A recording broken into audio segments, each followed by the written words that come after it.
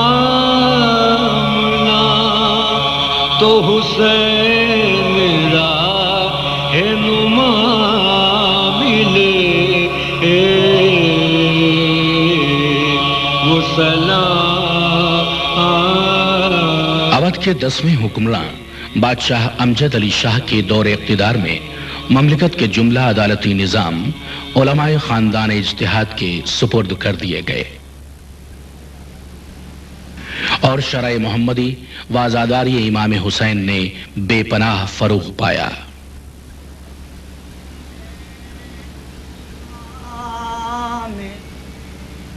زمان کھینچتے ہیں شبیہ امام زمان کھینچتے ہیں تصور میں تصویر جہاں کھینچتے ہیں تصور میں تصویر جہاں کھینچتے ہیں. کہاں بیڑیاں آئے کہاں پائے عابد کہاں بیڑیاں اور کہاں پائے عابد اور یہ لنگر کہیں ناتواں یہ لنگر کہیں ناتواں کھینچتے ہیں. سن 1856 عیسوی میں اودھ کے آخری حکمراں واجد علی شاہ کو انگریزوں نے تخت سے معزول کر دیا. بادشاہ کلکتہ چلے گئے. سن 1857 عیسوی میں پہلی جنگ آزادی کے شعلے بھڑک اٹھے.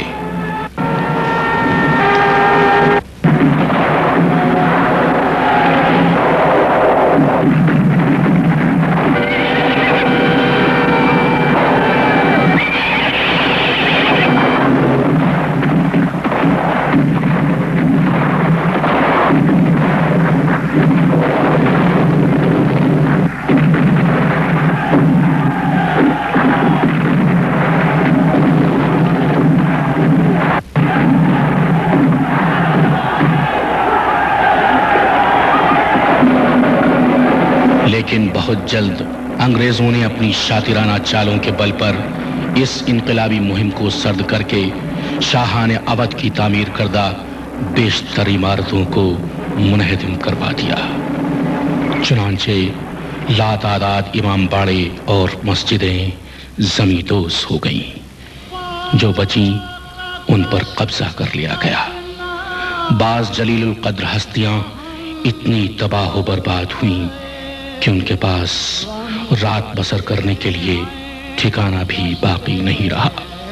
غربت میں گرفتار ستم لوٹتے ہیں شور برپا ہے یہ رانڈوں میں کہ ہم لٹتے ہیں شور برپا ہے قتل واریث ہوئے سامان گرفتاری ہے یا علیہ کے اب وقت مددگاری ہے کربلا میں ہے یہ فریاد کسی کی کے برادر دوڑو ارے کوئی چلاتی ہے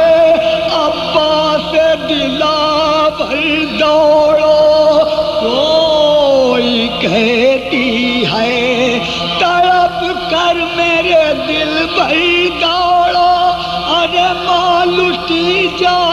ہے بیٹا علی اکبر دوڑو مالکی. انگریزوں کی عملداری قائم ہونے اور ملکہ وکٹوریہ کے عام معافی کے اعلان کے بعد مجدد شریعت مولانا سید دلدار علی غفرام آب کے جانشینوں سلطان العلماء مولانا سید محمد و سید العلماء دوم کی تحریک پر خاندان شاہی کی نمائندہ شخصیتوں میں نواب ممتاز الدولہ و نواب محسن الدولہ بہادر نے املاک موقوفہ کی واگزاری کا مطالبہ کیا. چنانچہ متعدد امام باڑے انگریزی تسلط سے آزاد ہوئے و دیگر جدید تعمیرات ہوئیں. حسین شاہ بھی ہیں اور بادشاہ بھی ہیں. حسین دین بھی ہیں اور دیوانہ بھی ہیں. نکی یزید کی بیعت کٹا دیا سر کو. نکی یزید کی بیعت کٹا دیا سر کو. اسی وجہ سے تو بنیاد لا الہ بھی. سن 1888 عیسوی میں حسین آباد وقف کے زیر اہتمام لکھنؤ کے ممتاز رئیس نواب مہدی حسین خان نے مولانا سید ابو الحسن صاحب تابسرہ کی تحریک پر سلطان العلماء کا قائم کردہ مدرسہ جامع سلطانیہ از سر نو قائم کیا جو سلطان المدارس کے نام سے مشہور ہے. لکھنؤ کے ایک اور رئیس مرزا بہادر مرزا محمد عباس علی خان نے مولانا ابو الحسن صاحب کی تحریک پر سرکار نجم الملت کی زیر سرپرستی مدرسہ جامع ناظمیہ قائم کیا جو ایک دینی درسگاہ ہے.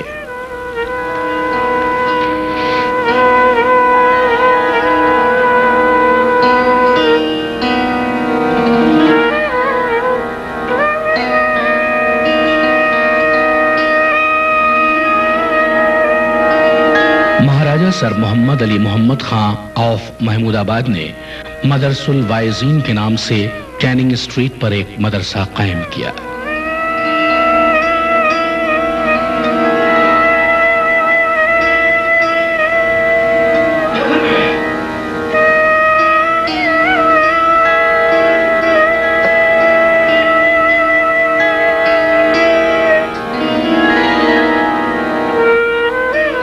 سن 1907 عیسوی میں خاندان اجتہاد کی نمائندہ شخصیت جید عالم دین قدوۃ العلماء مولانا کلب صادق عرف آقا حسن صاحب تابسرہ نے شیعوں کی سماجی فلاح و بہبود کے پیش نظر انجمن صدر الصدور امامیہ قائم کی جو تقریباً 2 سال کے بعد شیعہ کانفرنس کے نام سے موسوم ہو گئی. اس ادارے کے تحت بہت سے فلاحی کام ہوئے جن میں شیعہ یتیم خانے کی یہ عظیم الشان عمارت مولانا سید مقبول حسین ظریف لکھنوی کی زیر نگرانی تعمیر ہوئی.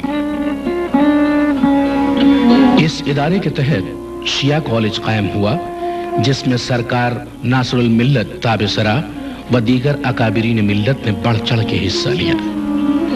سن 1937 عیسوی میں خاندان اجتہاد کے مایہ ناز فرزند اور بر صغیر کے یگانہ مجتہد آیت اللہ العظمی سید العلماء مولانا سید علی نقی صاحب تابسرہ فارغ التحصیل ہو کر نجف سے لکھنؤ واپس آئے. موصوف نے کتب اسلامی کی نشر و اشاعت کے لیے لکھنؤ میں ایک ادارہ امامیہ مشن کے نام سے قائم کیا. سن 1929 عیسوی میں شیعوں میں سیاسی شعور بیدار کرنے کے لیے مرزا عابد حسین اور مرزا جعفر حسین مرحومین نے راجہ نواب علی خان پرنس مرزا اکرام حسین و دیگر معززین قوم کی سرپرستی میں آل انڈیا شیعہ پولیٹیکل کانفرنس کے نام سے ایک جماعت قائم کی، جو کچھ ہی عرصے بعد انڈین نیشنل کانگریس میں ضم ہو گئی۔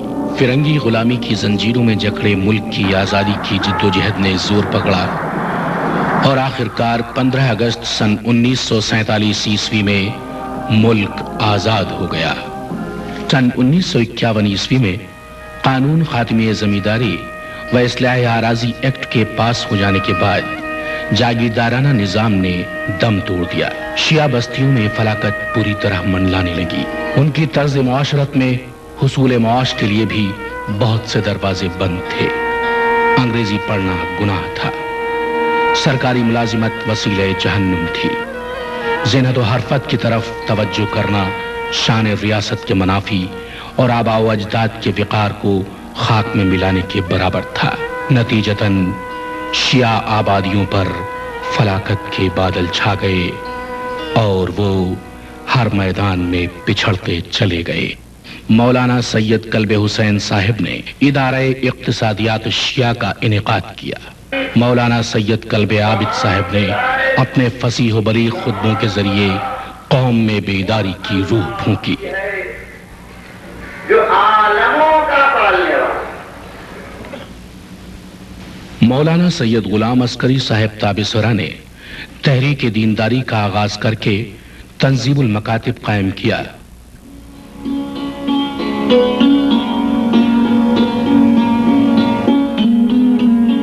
اسی تحریک سے متاثر ہو کر علی کانگریس کے صدر الحاج مرزا جاوید مرتضی نے تحریک دین فہمی کا آغاز کیا، لیکن ان سب کے باوجود قوم کی بدحالی میں کوئی خاص سدھار ممکن نہ ہو سکا۔ چنانچہ پرانے لکھنؤ کے قدیم محلے جوہری محلہ کی ان تنگ گلیوں سے ہندوستانی علماء کے سب سے قدیم خانوادے خاندان اجتہاد کے چشم و چراغ آل انڈیا مسلم پرسنل لا بورڈ کے نائب صدر اجتہاد بین المسلمین کے علمبردار مشہور قومی رہنما مولانا ڈاکٹر سید کلب صادق صاحب نے قوم کی فلاح و اصلاح کا بیڑا اٹھایا۔ یہ فلاحی اسکیموں کو انجام دینے کے ساتھ مولانا ڈاکٹر کلب صادق خدائے سخن میر ببر علی انیس کی خدمات کو بھی فراموش نہ کر سکے۔ چنانچہ مئی 1992 میں میر انیس کی یاد میں توحید المسلمین ٹرسٹ کے زیر اہتمام سہروزہ سیمینار کا انعقاد ہوا اور ان کے مقبرے کی تعمیر جدید عمل میں آئی۔ بس انی سب دعا مانگ کہ اے رب آباد، لکھنؤ کے طبقے کو صدا رکھ آباد، رونے والے شہ والا کے رہیں خلد میں شاد، ان کے سائے میں بہر و مند ہو ان کی اولاد، عشرۂ ماہ ازاں نالا کشی میں گزرے، سال بھر شے کے غلاموں کا خوشی میں گزرے۔